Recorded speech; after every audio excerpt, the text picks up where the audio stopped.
उत्तर प्रदेश विधानसभा का मानसून सत्र हंगामे के साथ शुरू हो गया है। सपा और रालोद के विधायकों ने प्रदर्शन किया। सपा के विधायक गले में टमाटर लहसुन की माला पहनकर साइकिल पर विधानसभा पहुंचे। सरकार के खिलाफ स्लोगन लिखी तख्तियां उनके हाथ में थी। विधानसभा की सीढ़ियों पर बैठकर सपा विधायक डीजल पेट्रोल महंगा होने के, ओबीसी SC ST आरक्षण, महिला अपराध के खिलाफ नारेबाजी करते रहे। सदन में CM Yogi Adityanath, deputy CM Brajesh Pathak और केशव प्रसाद मौर्य, वित्त मंत्री सुरेश खन्ना समेत सत्ता और विपक्ष से जुड़े विधायक पहुंचे। स्पीकर सतीश महाना के पटल पर आते ही सदन के अंदर हंगामा शुरू हो गया। सदन की कार्यवाही शुरू होने से 16 मिनट तक मणिपुर और हरियाणा की हिंसा पर चर्चा कराए जाने की मांग विपक्षी दलों में रखी। 17 मिनट पर विधानसभा अध्यक्ष ने दूसरे राज्यों का मामला होने पर चर्चा नहीं किए जाने के नियम बताते हुए निधन शोक प्रस्ताव पढ़ना शुरू किया।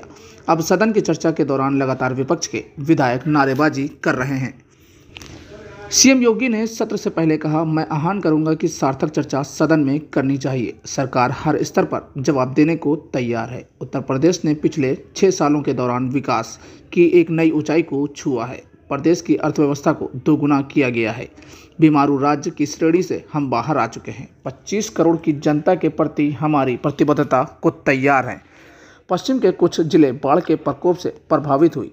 पूर्वांचल के 40 जिले सूखा प्रभावित हो गए। हम इसके समाधान के मुद्दों पर चर्चा करने को तैयार हैं।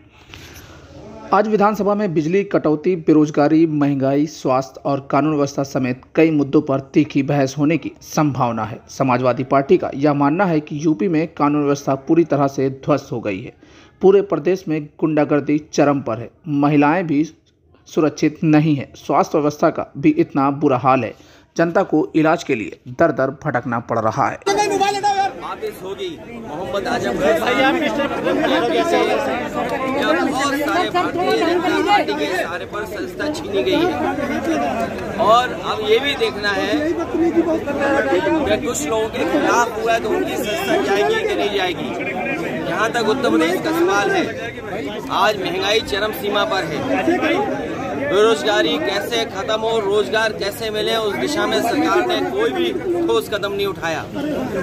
आज जनता रो रही है, बिजली है नहीं और बिजली का भी बिल कितना देना पड़ रहा है। बिजली का संकट है, किसान का संकट इसलिए है कि उसकी पैदावार को सही मूल्य नहीं मिला और जो नुकसान हुआ या जो नुकसान होने जा रहा है बाढ़ से, सूखा से, क्या सरकार उसके लिए मदद के लिए तैयार है? एक मंडी उत्तर प्रदेश में नहीं खुली सरकार ने। राहुल गांधी को लेकर के जितनी जल्दबाजी से उनकी सदस्यता रद्द, जो मंडियां खुली भी थी वो बंद हो गई। यहाँ तक कांग्रेस के नेता और राहुल गांधी जी का सवाल है, सदस्यता बहाल हुई है, बधाई, माननीय सुप्रीम कोर्ट को बधाई और लोकतंत्र में भरोसा बढ़ा है, माननीय न्यायालय में भरोसा बढ़ा है इस फैसले के बाद। आज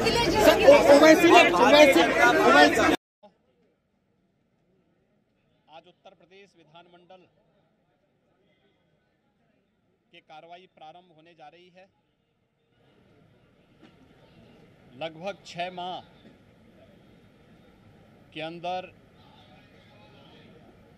यहां पर आज दोनों सदन की कार्रवाई प्रारंभ होगी। मैं इस अवसर पर सभी माननीय सदस्यों का हृदय से स्वागत करता हूं। सभी माननीय सदस्यों को यह एक अवसर होता है जब अपने क्षेत्र की समस्याओं को लेकर के विधायिका के इस महत्वपूर्ण मंच पर वह आम जनमानस से जुड़ी हुई समस्याओं को रख सके, सरकार का ध्यान आकर्षित कर सके। कल दलीय नेताओं की बैठक में भी सरकार की ओर से हमने एक स्वस्थ चर्चा को, जिसके लिए हमारे सदन को जाना जाना चाहिए, इसके लिए आमंत्रित किया और मैं इस बात के लिए फिर आह्वान करूंगा कि हमें एक सार्थक चर्चा का विषय सदन को बनाना चाहिए। सरकार हर जनहित से जुड़े हुए मुद्दे पर, प्रदेश के हित से जुड़े हुए मुद्दे पर चर्चा कराने को तैयार है और उसका भी हर स्तर पर जवाब देने को भी तैयार है। उत्तर प्रदेश ने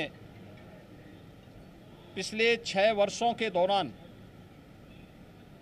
प्रधानमंत्री मोदी जी के मार्गदर्शन में विकास की एक नई ऊंचाइयों को छुआ है।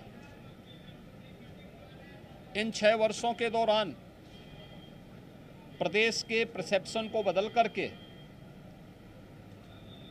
प्रदेश के नौजवानों के सामने, प्रदेश के नागरिकों के सामने कुत्सित राजनीतिक कारणों से जो पहचान का संकट खड़ा हो गया था, उस पहचान के संकट से मुक्त करते हुए उत्तर प्रदेश को देश के एक प्रमुख राज्य के रूप में स्थापित करने में पूरी सफलता प्राप्त हुई है। एक तरफ जहां इसे आगे बढ़ाने में पिछले 6 वर्ष के अंदर सफलता प्राप्त हुई, वहीं प्रदेश की अर्थव्यवस्था को दोगुना करने, प्रति व्यक्ति आय को भी दोगुना करने में सफलता प्राप्त हुई। बीमारू राज्य की श्रेणी से उत्तर प्रदेश उभर करके देश की अग्रणी अर्थव्यवस्था बनने की ओर तेजी के साथ आगे बढ़ा है। स्वाभाविक रूप से उत्तर प्रदेश की 25 करोड़ जनता के प्रति हम सब की प्रतिबद्धता होनी चाहिए और डबल इंजन की सरकार उन्हीं प्रतिबद्धताओं के साथ अपने आप को जोड़ते हुए कार्य करने को तैयार, पूरी प्रतिबद्धता के साथ कार्य कर रही है। इन मुद्दों पर चर्चा को तैयार है। वर्तमान में प्रदेश के अंदर पश्चिम के कुछ जनपदों में जहां बाढ़ के प्रकोप से वहां की जनता एक बार प्रभावित हुई है, वहीं प्रदेश के 40 से अधिक जनपद ऐसे हैं जहां पे सूखे की समस्या एक चैलेंज के रूप में हमारे सामने है। हमने आह्वान किया है कि अगर माननीय अध्यक्ष जी इस पे अनुमति देंगे और विपक्ष के माननीय सांसद, माननीय विधायकगण इसमें सहमत होंगे, तो सदन में हम इस महत्वपूर्ण मुद्दे पर, बाढ़ और सूखे की समस्या और इसके समाधान के मुद्दे पर चर्चा करने को तैयार हैं।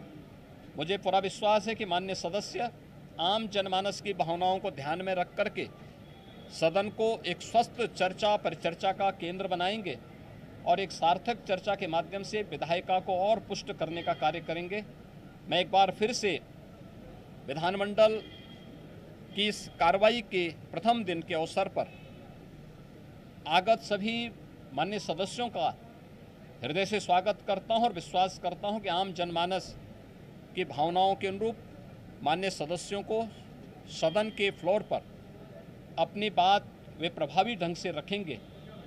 इसमें सरकार उन्हें हर प्रकार का प्रोटेक्शन देगी और सरकार उसमें हर प्रश्न का जवाब भी देने को तैयार रहेगी। बहुत बहुत धन्यवाद। माननीय मुख्यमंत्री जी,